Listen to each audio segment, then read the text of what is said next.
আপনি একটু সাইডে আছেন। কৃষক যখন এই কৃষক বাংলাদেশে শুধুমাত্র আয়ের উৎসই ছিল কৃষকের, যে দেশে কোনো কলকারখানা ছিল না, সেই দেশে ছিল শুধুমাত্র কৃষকের উপার্জনে এই বাংলাদেশ।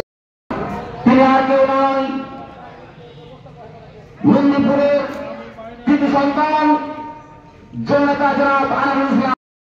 বিশেষ অতিথি জেলা আহ্বায়ক মোহাম্মদ তৌসিফুল ইসলাম তোসি ভাই। সবাই করছি। আসসালামু আলাইকুম।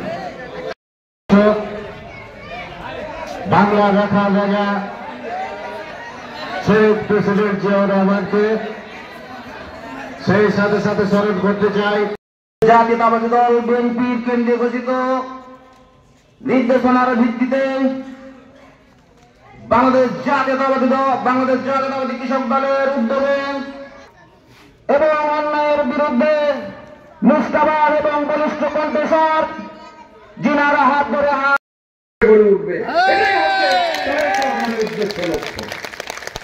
আজকে যে সমাবেশটা আমরা করছি, বলেন এই সমাবেশটার দরকার ছিল না নাই? এই সমাবেশটার অত্যন্ত দরকার। আমরা উন্নয়ন ঘটিয়েই ছাড়বো, আশা রেখে সবাইকে ধন্যবাদ জানিয়ে আমি আমার বক্তব্য শেষ করছি। আসসালামু আলাইকুম। ও মঞ্চে উপবিষ্ট আছেন আমাদের বাংলাদেশ জাতীয়তাবাদী কৃষক দলের সম্মানিত আহ্বায়ক তৌসিফুল ইসলাম তোসি ভাই। ও মঞ্চে উপবিষ্ট আছেন আমাদের ছাত্র নেতা আব্দুল রাশিদ। আজকের যে কৃষক সমাবেশ উদ্দেশ্য মূলত একটি 68,000 গ্রাম।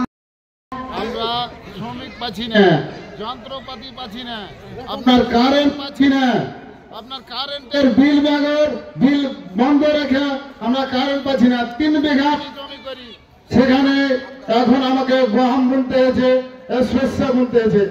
কৃষক দলের আয়োজিত কৃষক সমাবেশের সভাপতিত্ব করছেন জনাব মোহাম্মদ জহুরুল ইসলাম, রহনপুর ইউনিয়ন সভাপতি কৃষক দল। আর উপস্থিত আছেন বাংলাদেশ জাতীয়তাবাদী কৃষক দলের